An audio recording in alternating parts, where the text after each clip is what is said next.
Hi, it's time for another verb of the day. Today's verb is rise.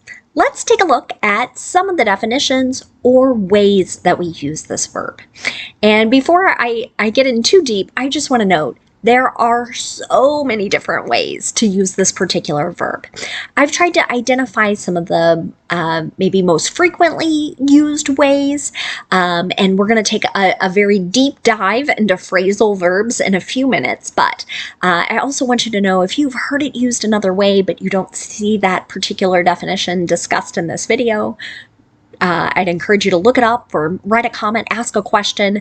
I know, I think the biggest criticism I get are my videos are too long, so I'm trying to shorten and get all the information shared. So now, with that disclaimer, let's talk about the way we use the verb rise. The first way you're likely to hear it used is to talk about someone or something that is moving from a lower position to a higher one. I'll have some examples of that a little bit later. You might hear about someone moving positions within an organization or within a company. A second and another common way to hear the verb rise used is to talk about the sun or the moon appearing above the horizon. So kind of coming into view, able to be seen.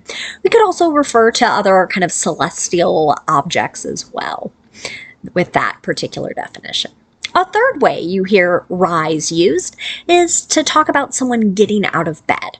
And generally, this is kind of thought to be in the morning, kind of after extended period of sleep. But I want to note, some people work overnight. They sleep during the day, so they might rise in the late afternoon. And we can still use that verb just like that.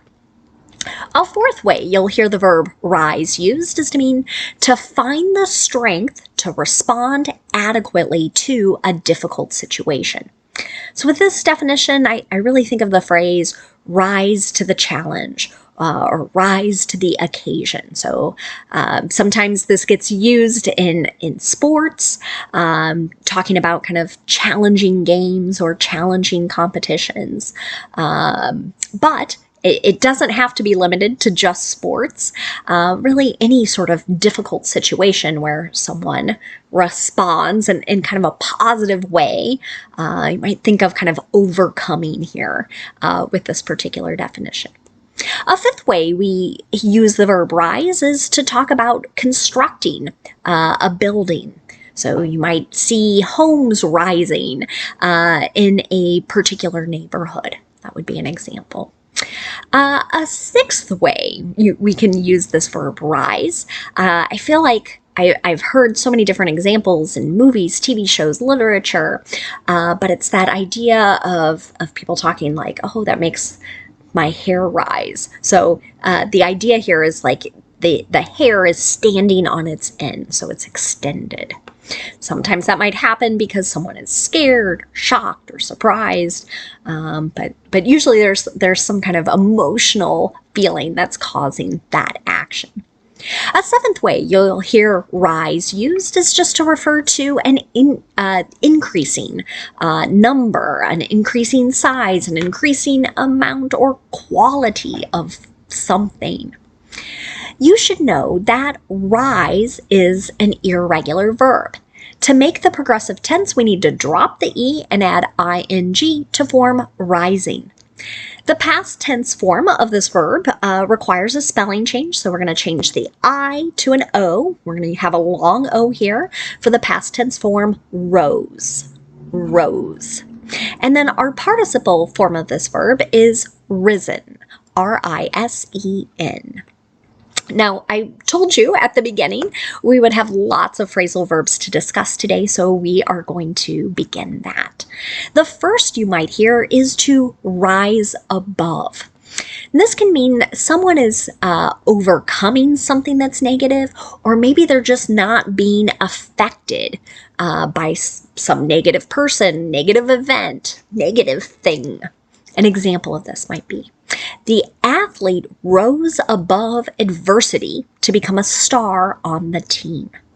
So adversity could be a number of different things. Maybe it was an injury, maybe a difficult family situation, some sort of tragedy in his personal life or in his community, or hers in this case.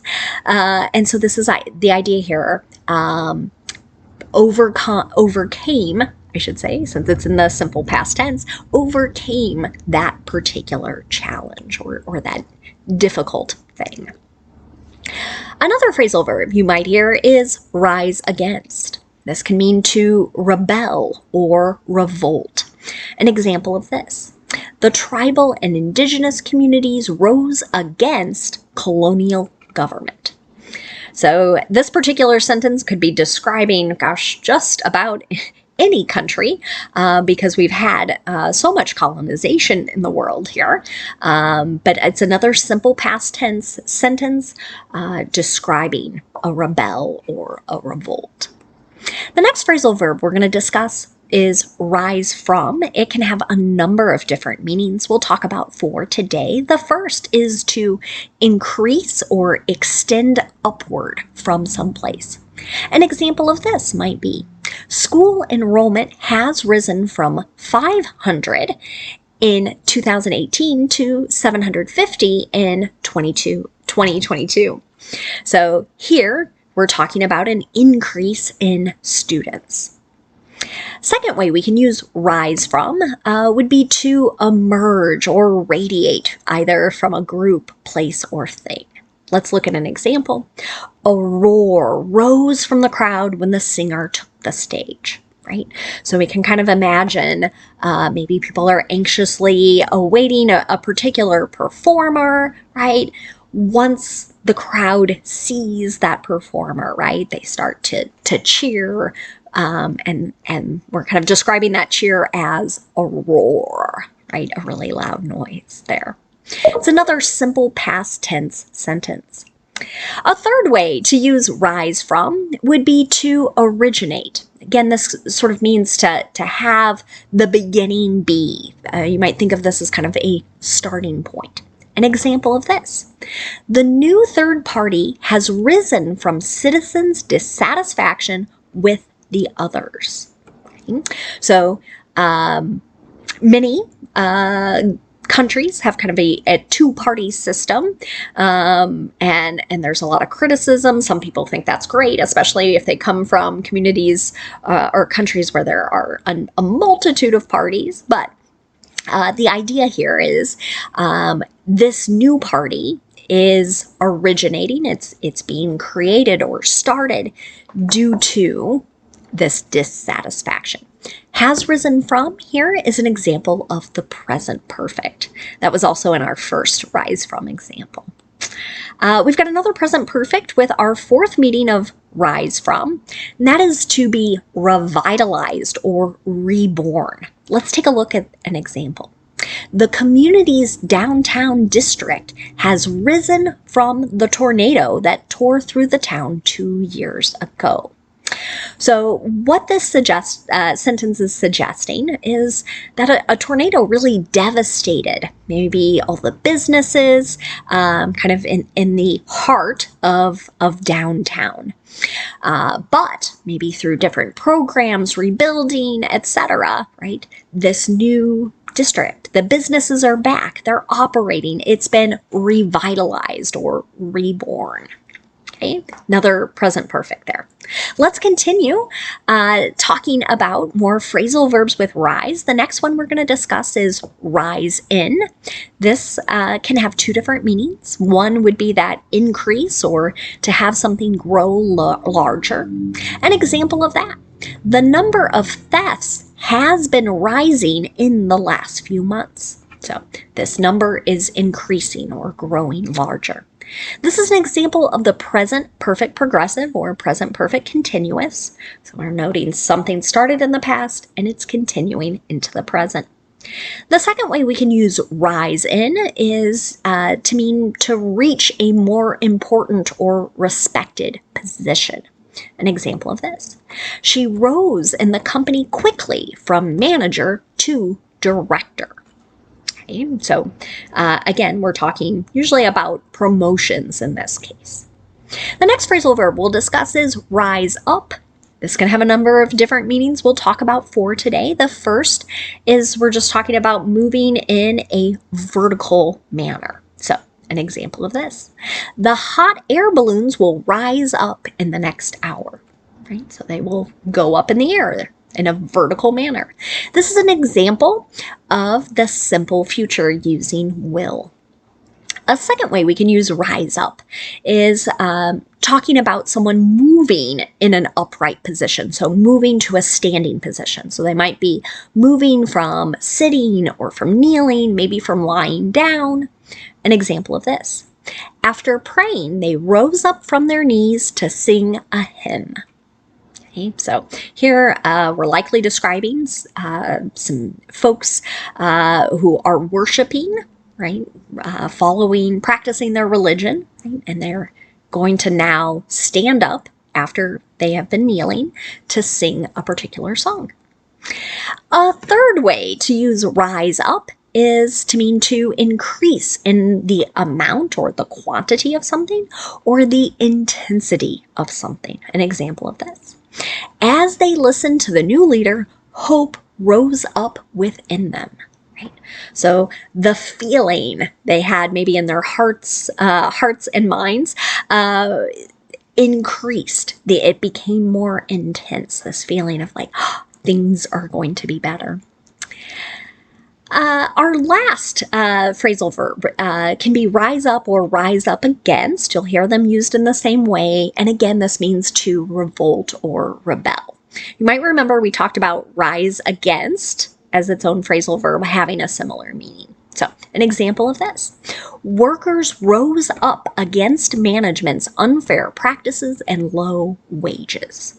So, maybe through their union, they're holding a strike, a work stoppage. I think it's important to note this idea of revolt or rebel. It doesn't always have to be kind of a violent thing. So as I read this example sentence, my mind does not go to a violent thing, just more of like a protest, a strike.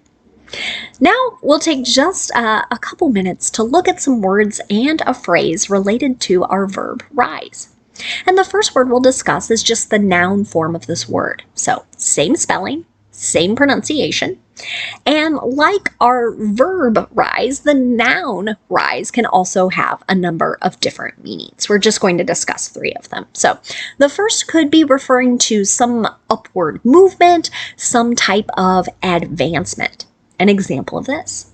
Can you believe her rise from administrative assistant to CEO? Right? So that idea of advancing kind of up the chain of command at a particular organization. A second way you might hear rise used is to refer to an upward slope. So you might know that if you're studying for high school equivalency or studying any math, when we're calculating kind of the slope or like how steep a line is, we talk about the rise. So that's kind of the vertical height or the vertical increase, rise over run. I've also taught high school equivalency math, so I always like to sneak those comments in, but it can also just refer to sort of the vertical height of a step or an incline. So, an example of this. American architects use a rise of 7.5 inches on most stairs. So this would be an average, not like a rule. It's not a law per se, but I think this is what they have found to be efficient and safe and comfortable to the users. A third way we can use the noun rise is to refer to an increase in amount, the extent of something, the size or a number of something. So an example here. The rise in grocery prices is affecting many families. So here, right, we're talking about the increase in prices. Perhaps you're experiencing that as well. Another related word is riser. You might see that suffix er, so you might be thinking a person who, right? And the first way this noun gets used is to refer to a person who has a habit or habitually gets out of bed at a particular time. So you tend to hear people refer to themselves or refer to others as early or late risers. And so that's my question to you. Are you an early riser? I am. I'm up before 5 a.m. at least 4 days a week to exercise, and I enjoy doing that. But that also means I go to bed pretty early as a result. A second way you might hear the noun riser used is to refer to sort of a low platform on a stage. And I have a picture here that might help us. It looks like we have a show choir in this particular photo, and hopefully you can see these little platforms, right? They exist so that the audience can see all the performers. They're not blocked by the ones in the front row. And so you might see those at choral events. You might see them in other productions as well. So we use that same thing, right? Kind of talking about increasing in height. The last thing I'll leave you with today is the phrase to get a rise out of. And usually this is going to be followed by a person or maybe a group of people. And this phrase is used to talk about someone who is trying to get either kind of a frustrated or an angry response from another person or group of people. It might be done through teasing, so they know. They're kind of like, another phrase here would be this push your buttons, right? Say something that will frustrate you, or say something they know will make you angry. So an example of this: that manager says crazy things just to get a rise out of his team. Some people just kind of, I think, enjoy this. I think it can be really tiring to others if they're constantly receiving it. But you might know someone who likes to get a rise out of others. Thanks so much for watching today's video. I hope you have a great day.